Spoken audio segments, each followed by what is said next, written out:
Hi, I'm Sandy Kimpton and I'm looking forward to chatting with Mark today on advisory boards for family businesses.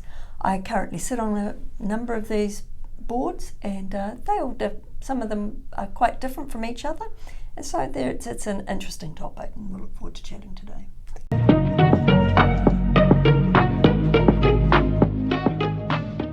Hi, welcome to Governance Bites. My name is Mark Banicevich, and as you just heard, once again I had the pleasure of spending time with Sandy Kimpton. Sandy, thank you very much again for your time. You have a wealth of experience in dealing with family councils, family businesses, family organisations, and helping them establish the right settings and succeed. You're also involved with Faraday, who are very much a business around advisory boards. So today's topic is around bringing those two things together, family businesses and advisory boards. To start with, what is an advisory board and how does it differ from a formal board of directors? So, flipping the question on its head, a formal board of directors has a quite established set of expectations under the Companies Act of New Zealand. I am a chartered member of the IOD, and we often talk about being insight, oversight, that ability to, but you are making decisions at that higher level of governance, with very much charged with the best interests of company at heart. But at a core statement, I would say it's about decision making and compliance. Right, and how then moving on to an advisory board, they are there is slightly less legal obligation in that you're not a registered director for this company. It's often structured quite differently. The Faraday advisory boards often have just their structure works primarily with a chair, and then you're bringing in individual external advisors based on what the situation and need is. So, but it is fundamentally at its core more about what are we doing, how are we and performance related. So it's quite strategic, it's problem solving and performance orientated. Right, so if we're talking a company, the formal governance board is the directors who are listed on the company's register. If you have a large, well-established business with a formal board of directors, chances are it'll have some independent directors, hopefully a majority if best practice is to suggest that way. An advisory board is generally where you've got can still be a relatively a large business. You'll have at least one or two formal directors from the company's office, but as you say, then advisors coming to the board that are not registered, so they're more acting in an advisory capacity. We're talking there now about a family business that may be established in any industry, grown quite large. It may be turning over $50-100 million. It may have 2 or 3 directors who may be the founders. At that point, where they're reaching this, they've maybe come to the scale up, they're maybe getting to maturity, and they're thinking, we need some governance support, or at some point along this journey, they're saying we need some governance help. Why might they decide an advisory board is the way to go?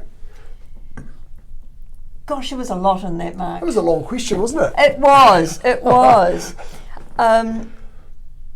So I guess I'll shorten the question by saying we have a business that has been around for a little while. It is reaching a point in its life cycle where it thinks we need some governance help.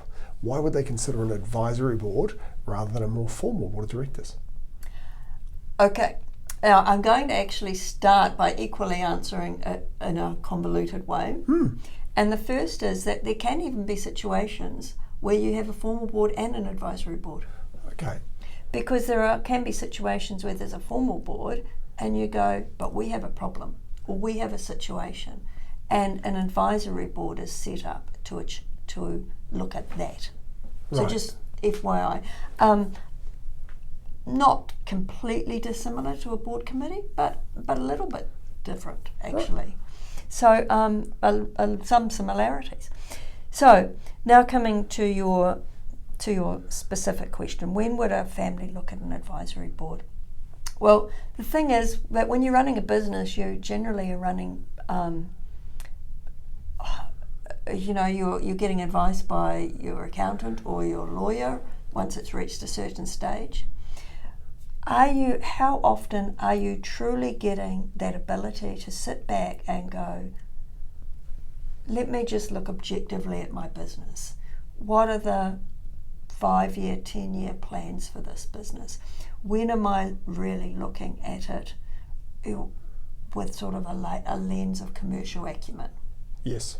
And that's the piece where you really get some value out of an advisory board. Of others who are not quite so close to you, it is you. If it's in the family, it's very close. You live, breathe and sleep it. Somebody who goes, yes, but let's just not chat and let's check the felt beliefs. So a felt belief is, I'm sure we're doing this the right way, the best way. We're not doing this. It's red is better than yellow, so we only ever have red ones. Have you ever checked? What do the market stats really say? So that's where an advisory board brings real value, where you're actually just sanity checking and bringing more thought into the conversation and the longer term decisions. And for a family business in particular, well, I guess as an example, not in particular, but for a family business, you're bringing in the expertise of advice without relinquishing any control, aren't you? Absolutely. Right. And you bring that layer of independence. Yes. Yeah. What unique value can an advisory board bring to family businesses that other structures can't bring in?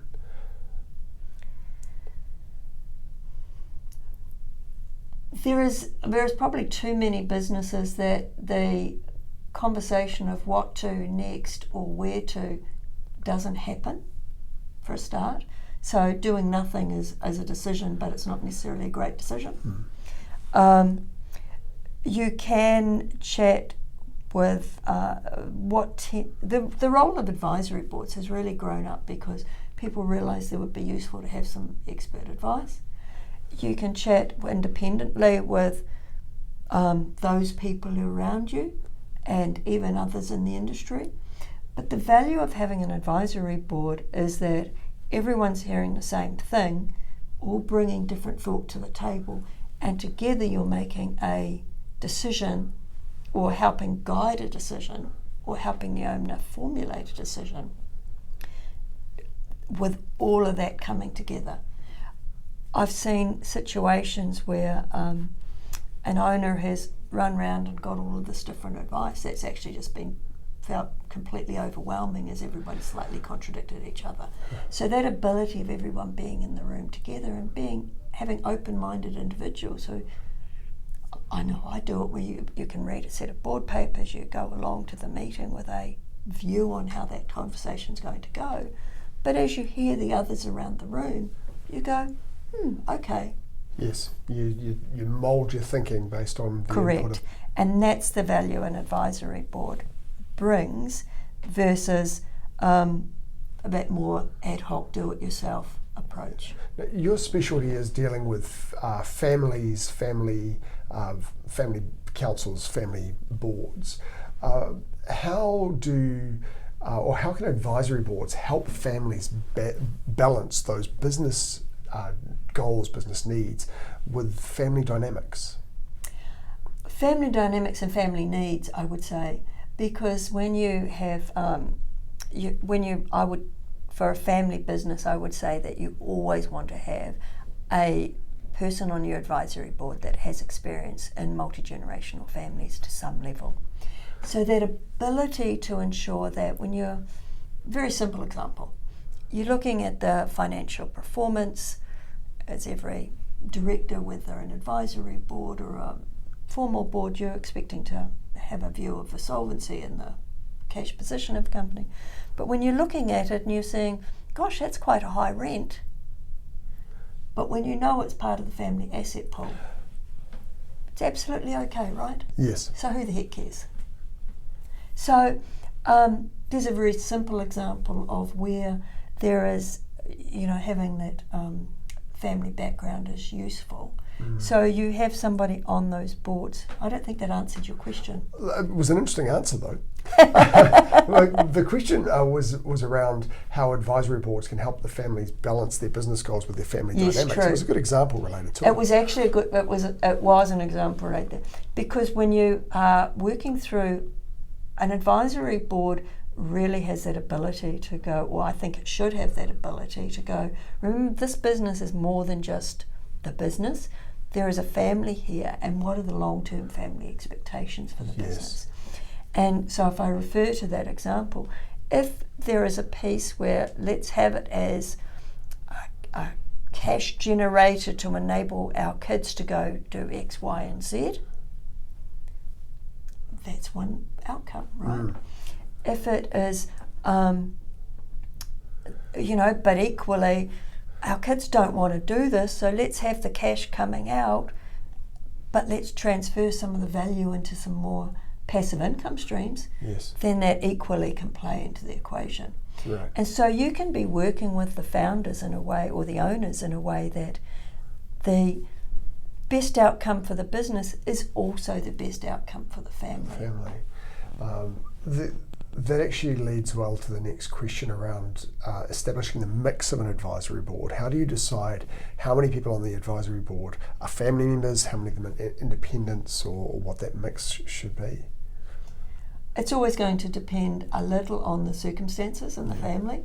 Yes. But advisory boards are typically smaller than formal governance boards, and they're often a little fluid, where then you might bring somebody in for a specific aspect because they bring the right skill set. Right. But as a general rule, I often would counsel families to have a couple of sets of eyes across the family business. So it's a way of putting the fact that it's not just down to one family member, but there is other family. And I would also suggest that there's value in having an intern from the family. Right, training the next generation. Training the next generation. Now, so if I mention both of those, an example of the first one not happening was the Vanderbilt family in the US. Now, there were, in this particular generation, there were a bunch of kids, predominantly sons. The other sons had sort of said, he seems to know something about the business. I'm very paraphrasing a long story. He can be in charge of just keeping an eye on the portfolio. Unfortunately, he died on the Lusitania when it was bombed going into Ireland in 1941. Nobody else had the faintest idea what was going on in an entire portfolio. Wow. Right? So that's some logic behind having a couple of sets of family eyes, and that sense of, and from just a normalised New Zealand example, when you're keeping those family dynamics together, it reduces the, well, he screwed our family business. Conversation. So there's that. The second piece around those interns, gosh, I was at a great conference the other morning, actually, little plug for Tompkins Wake, they did a great boardroom series. I looked across and I saw there was about a 17 or an 18-year-old in the room. It was a great session. I thought, absolutely, I should have had a couple of the families I work with, their kids in here. Right. The longer those kids have of sitting beside mum and dad, the more experience they get when it comes their turn. Yeah. Absolutely. What role should the chair play in an advisory board as compared to the chair of a formal board? How does it differ? Well, a chair role is quite specific, right? Because you are not the one doing too much talking. You're hopefully doing the one who is corralling the conversation, and knowing how to summarise it and bring it to a conclusion. I think from that regards, both are, in both situations, it's the same. It's that same set of skills. I think where it is different is recognising that at an advisory board for a family business, you are not the ultimate decision maker. The family is. Whereas in a, sort of John Key having to front for ANZ or deemed to raise for Air New Zealand. Yes, right. You are one of the decision makers, and Well, you're more the sounding board, in fact, but it's the family who's going to own that decision. Right. Sorry, I mean in those examples of the formal boards, then you are one of that decision making body. Whereas in an advisory board, you're a facilitator of decisions, not a part of the decision making. Correct. Yes. And you were speaking specifically to a chair, so there is a sense while the board may speak as one, whereas the times that those boards and those chairs and those formal boards actually have to be ready to stand up. Yes, right. What are some of the common pitfalls that can undermine the effectiveness of advisory boards?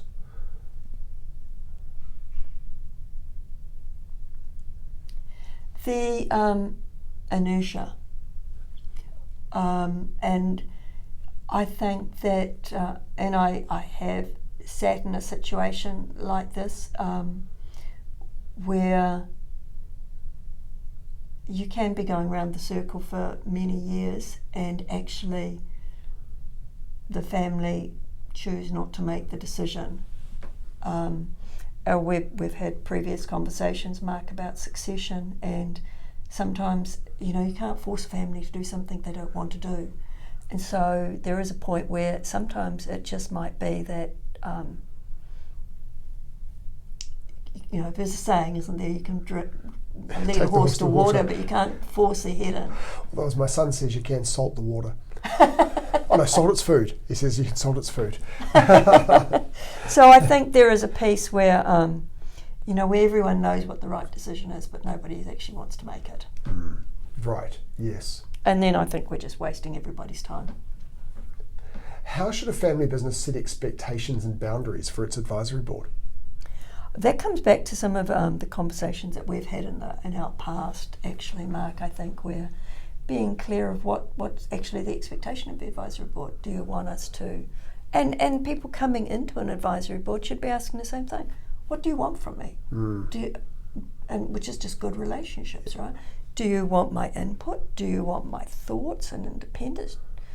Hopefully you don't just want me to agree with you. And so in a family business, it's the same. Are there issues that you never want us to touch? Are there sacred cows here that we're never going to challenge?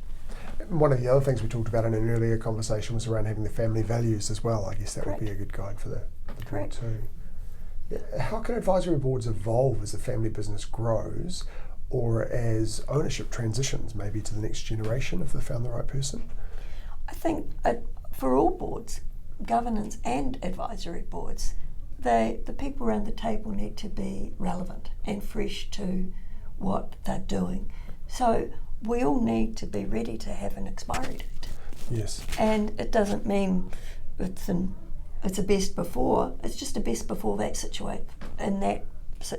Mm-hmm. So I think particularly if I can make sure I keep this vague enough, a situation often with a younger person, entrepreneurial kid, that kind of stuff, we'll go, no, we're going to put a governance board around you, a little advisory board. Yes. It brings that layer of older, wiser heads to the table and helps the 20-somethings just realise they've got a bit of wisdom around the table. But there is equally a point where you have to go, they need to be talking to somebody who looks a whole lot younger than me. Right.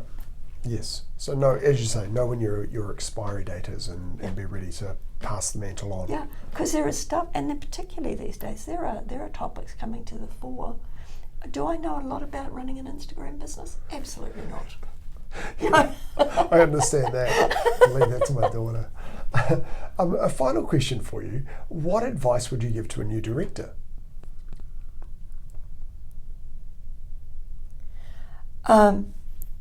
Give you 3 answers to this. Yes.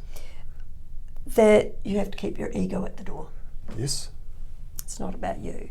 This leads to the second one. Understand that the board speaks as one. Okay.